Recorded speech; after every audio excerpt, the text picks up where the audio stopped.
Good morning dear students, welcome back in online class of science. ठीक है, today will start our chapter number 3 topic symbols of elements. हम लोगों ने अपनी last previous classes के अंदर हम लोगों ने चैप्टर नंबर 3 स्टार्ट करके रखा था।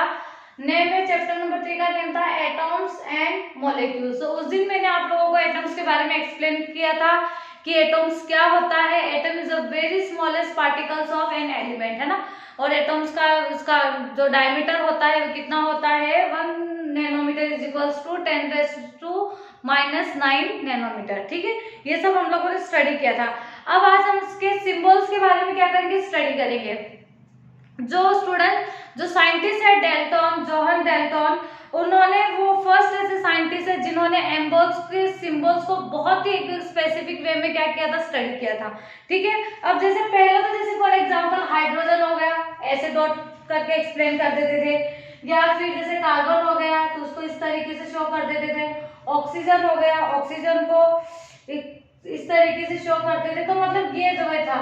फिर उसके बाद में फिर एलिमेंट्स को उनके अकॉर्डिंग टू उनके प्लेस के भी क्या किया गया, नेम दिया गया। अकॉर्डिंग टू प्लेस मतलब जिस जगह से जो एलिमेंट्स मिलता था, जहां से एलिमेंट्स वो फाउंड होता था, उस जगह के नाम के अकॉर्डिंग क्या करते थे, एलिमेंट्स के नेम रख दिए जाते थे। तो अकॉर्डिंग टू प्लेस कॉपर जो है वो एक सिट्रस नाम की प्लेस से क्या हुआ है, फाउंड हुआ है, तो उसको क्या बोल दिया गया, कॉपर। फिर कुछ एलिमेंट्स को उनके अकॉर्डिंग टू उनके कलर के डिपेंड्स के भी क्या किया जाता है, नेमिंग दिया गया है। तो गोल्ड है, गोल्ड को येलो में मतलब जो गोल्ड है वो हम सभी को पता है वो येलो इन कलर का दिखता है। ठीक है, तो लैटिन लैंग्वेज में येलो को गोल्ड बोलते हैं, इसलिए उसको नेम क्या दिया गया, गोल्ड। ये सब होने के बाद में आफ्टर दिस उसके बाद में फिर अकॉर्डिंग टू आईयूपैक सिस्टम के अकॉर्डिंग क्या किया गया कि किसी भी हर एलिमेंट्स को उसके मतलब नेम के अकॉर्डिंग उनके सिंबॉलिक रिप्रेजेंटेशन दी गई। आईयूपैक का फुल फॉर्म होता है international unions of applied and pure chemistry. क्या फुल फॉर्म होता है, international unions of pure and applied chemistry. ठीक है, ये तो उसके नेम हो गए।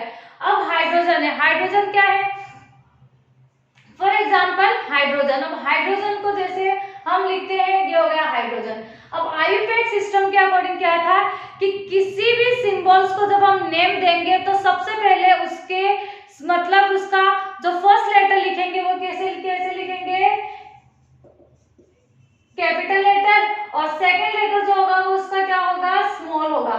ठीक है, तो कोई भी एलिमेंट्स के सिंबॉलिक नेम के अकॉर्डिंग जब उसको सिंबल रिप्रेजेंटेशन करेंगे तो उसके नेम के अकॉर्डिंग रखेंगे। तो जैसे फॉर एग्जांपल फर्स्ट उसका जो लेटर होगा वो होगा हमेशा कैपिटल होगा और सेकंड लेटर हमेशा स्मॉल होगा। दोनों कैपिटल नहीं होंगे और दोनों ही स्मॉल नहीं होंगे। ठीक है, एग्जांपल से हम देखते हैं हाइड्रोजन। तो हाइड्रोजन के पास यहाँ पे क्या H है, तो हमने हाइड्रोजन का H यहाँ पे ले लिया।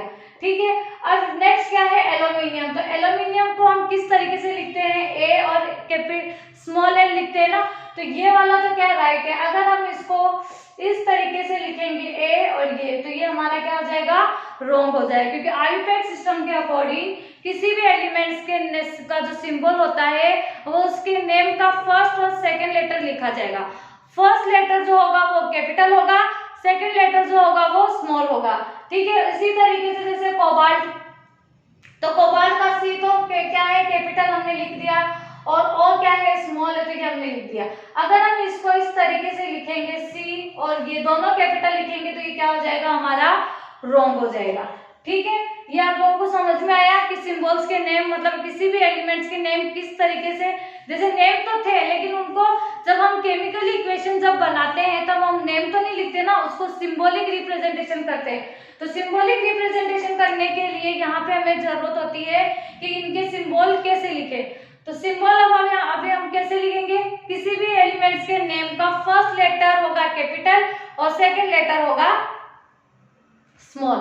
ठीक है, अब आपको अब आप बोलोगे मैम कि ना जैसे फॉर एग्जांपल सोडियम हम बोलते हैं, सोडियम हो गया है ना, तो सोडियम को तो हम इस तरीके से लिखते हैं लाइक दैट, और उसका जो सिंबल जो होता है उसको हम इस तरीके से कुछ रिप्रेजेंटेशन करते हैं Na। तो इसमें तो सोडियम में तो Na कहीं पर भी नहीं है।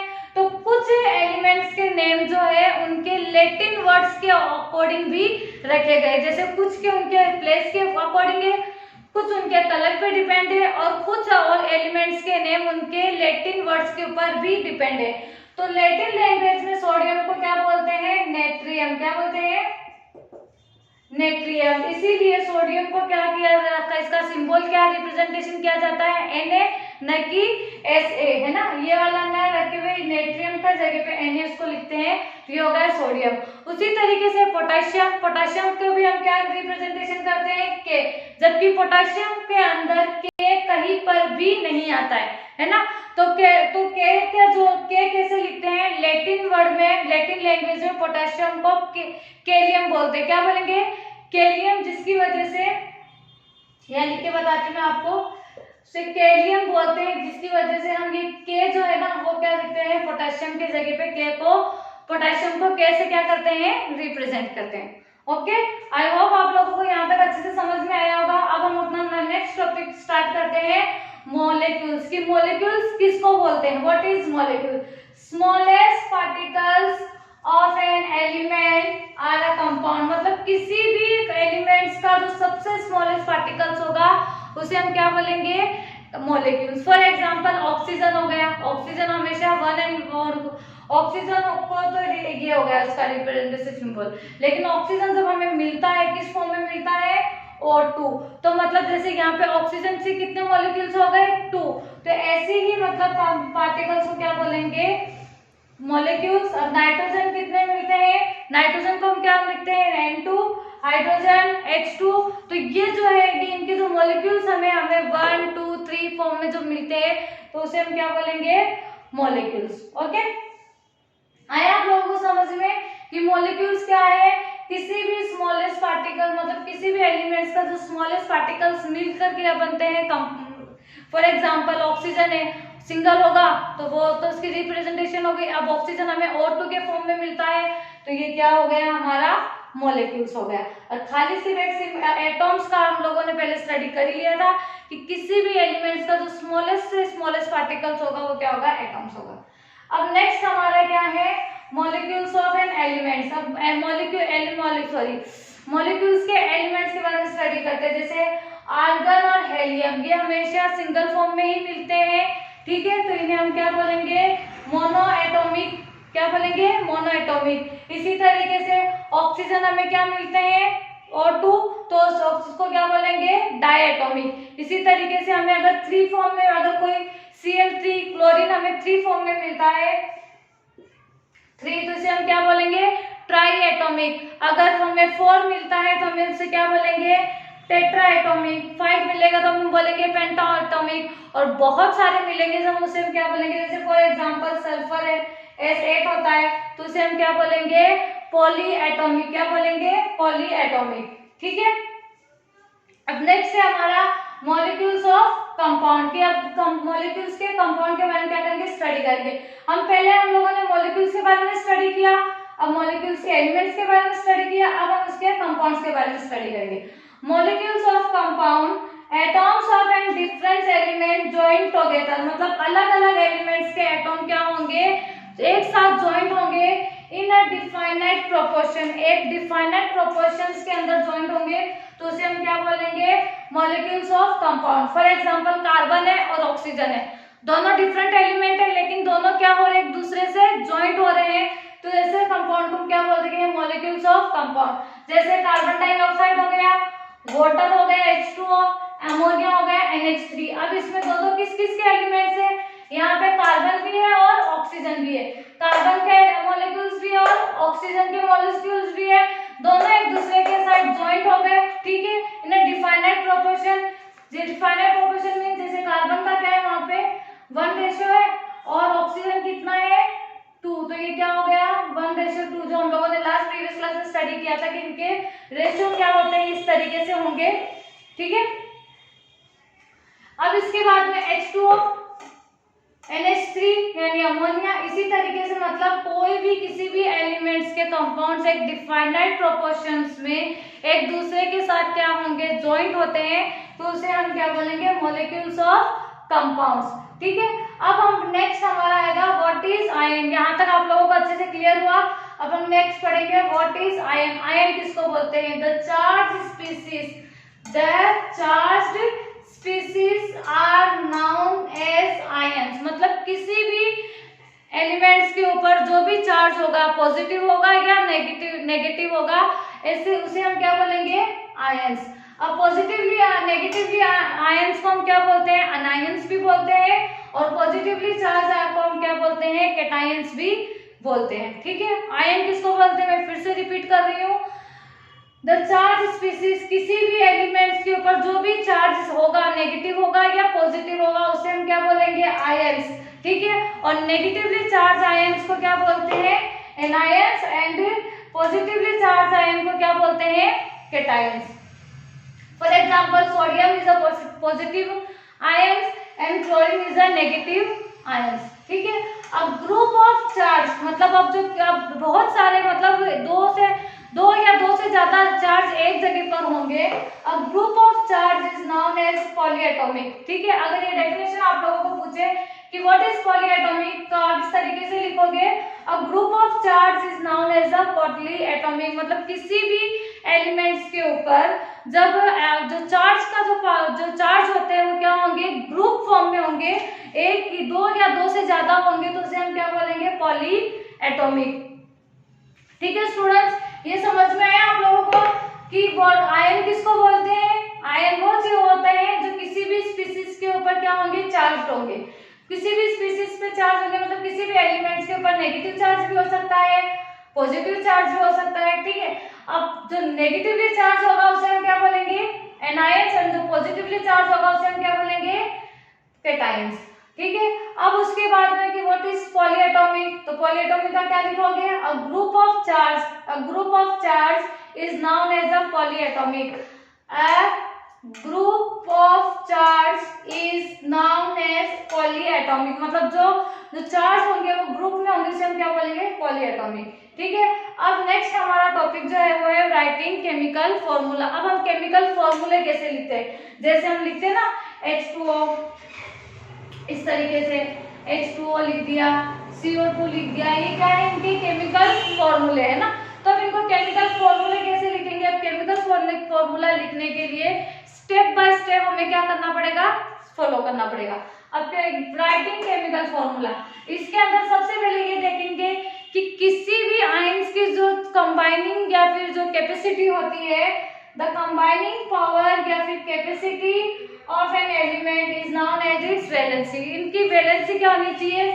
सेम होनी चाहिए, या इनकी वैलेंसी एक दूसरे से कंबाइनिंग कैपेसिटी इतनी होनी चाहिए उनके अंदर कि वो एक दूसरे के साथ क्या हो जाए? कंबाइन हो जाए। ठीक है, नॉर्मली मैं आप लोगों को एक्सप्लेन करती हूँ कि जैसे फॉर एग्जांपल ये क्या है, हम इस नेक्स्ट हम जब चैप्टर नंबर 4 स्टार्ट करेंगे तब उसके अंदर हम इस ये वाले स्ट्रक्चर को काफी डिटेल से स्टडी करेंगे। फिलहाल मैं आप लोगों को इतना बता रही हूँ कि एलिमेंट्स के किसका स्ट्रक्चर है? एटॉम्स का। यहाँ पे क्या प्रेजेंट है? Proton and neutron. इसका फर्स्ट ऑर्बिट में कितने इलेक्ट्रॉन होंगे? 2। सेकेंड वाले में कितने होते हैं? 8 होने चाहिए, है ना, इस तरीके से 8 होने चाहिए। इसी तरीके से मतलब ये जब हम बनाते हैं तो इनके अंदर जब ये इलेक्ट्रॉन जब हम बनाते हैं तो किसी एलिमेंट्स के अंदर इलेक्ट्रॉन क्या हो जाता है? एक्स्ट्रा हो जाता है, मतलब एक ज्यादा हो जाता है, या 2 ज्यादा हो जाते हैं, या 3 ज्यादा होते हैं, मतलब जो जितने भी होते हैं। और किसी में क्या होता है? किसी में कम पड़ते हैं। तो जो इलेक्ट्रॉन मतलब गेन और डोनेट करने की जो कैपेसिटी होती है वो क्या होती है? फॉर एग्जाम्पल सोडियम को हम क्या लिखते हैं? पॉजिटिव, और क्लोरीन को हम लिखते हैं नेगेटिव। क्यों? क्योंकि सोडियम क्या करता है? अपना एक इलेक्ट्रॉन, उसके पास लास्ट ऑर्बिट में एक ही इलेक्ट्रॉन होता है, और क्लोरीन के पास लास्ट ऑर्बिट में कितने इलेक्ट्रॉन होते हैं? 7। तो ये क्या करता है? सोडियम जो होता है अपना एक इलेक्ट्रॉन क्या करता है? क्लोरीन को दे देता है और खुद स्टेबल कंडीशन में आ जाता है। और क्लोरीन क्या करता है? सोडियम से एक इलेक्ट्रॉन ले लेता है और फिर अपना जो लास्ट ऑर्बिट होता है उसको कंप्लीट कर लेता है। तो इसी तरीके से ये दोनों एक दूसरे को लेने और देने की, इन दोनों में पावर एक्सचेंज करने की जो कैपेसिटी है उसे हम क्या बोलते हैं? वैलेंसी। ठीक है, अब इनकी वैलेंसी कितनी हो गई? इसने एक इलेक्ट्रॉन दिया तो क्या हो गया? 1। इसने एक इलेक्ट्रॉन लिया तो ये क्या हो गया? ये इसका 1 हो गया, और इसने मतलब इसने दे दिया और उसने ले लिया। ठीक है, तो ऐसे पावर कैपेसिटी को क्या बोलते हैं? वैलेंसी। आया आप लोगों को समझ में? द कंबाइनिंग पावर या कैपेसिटी ऑफ एन एलिमेंट, मतलब किसी भी मतलब पावर की, किसी भी एलिमेंट्स की जो कंबाइनिंग पावर होती है या फिर उसकी जो कैपेसिटी होगी उसको ज्वाइन करने की, उसे क्या बोलेंगे, वैलेंसी। ठीक है, valencies are charge on the ion must be balance, मतलब जो किसी भी मतलब आयंस, किसी जो वैलेंसी जब हम करते हैं तो उनके जो चार्ज आयंस होते हैं वो हमेशा क्या होने चाहिए, बैलेंस होना चाहिए। उसी तरीके से जैसे हम इक्वेशन बैलेंस करते हैं ना इक्वेशन बनाते वक्त, उसी तरीके से उनके जो चार्ज आयंस होते हैं वो भी क्या होने चाहिए, बैलेंस होना चाहिए। ठीक है, नेक्स्ट क्या है, नेम और symbols of the metals right first. जब हम लिखते हैं कोई भी केमिकल रिएक्शन जब फॉर्म होता है, कोई भी जब हम लिखते हैं तो उसके अंदर मेटल्स और नॉन मेटल दोनों होते हैं, तो मेटल को हमेशा फर्स्ट में लिखना है और नॉन मेटल को बाद में लिखना है।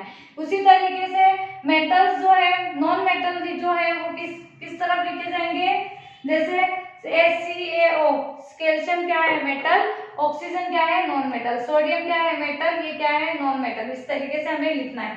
ठीक है, अब नॉन मेटल को हमेशा हम कहाँ लिखेंगे, लेफ्ट साइड में, और मेटल्स को हम हमेशा कहाँ लिखेंगे, राइट साइड में। ये क्या है, केमिकल फॉर्मूला लिखने की स्टेप्स है कि पहले तो उनके जो चार्ज आयंस होते हैं वो बैलेंस होने चाहिए, फिर उसके बाद में जो मेटल्स है वो हमेशा पहले लिखे जाएंगे और नॉन मेटल बाद में लिखे जाएंगे। नॉन मेटल्स को हम लेफ्ट साइड में लिखेंगे और मेटल्स को हम राइट साइड में लिखेंगे।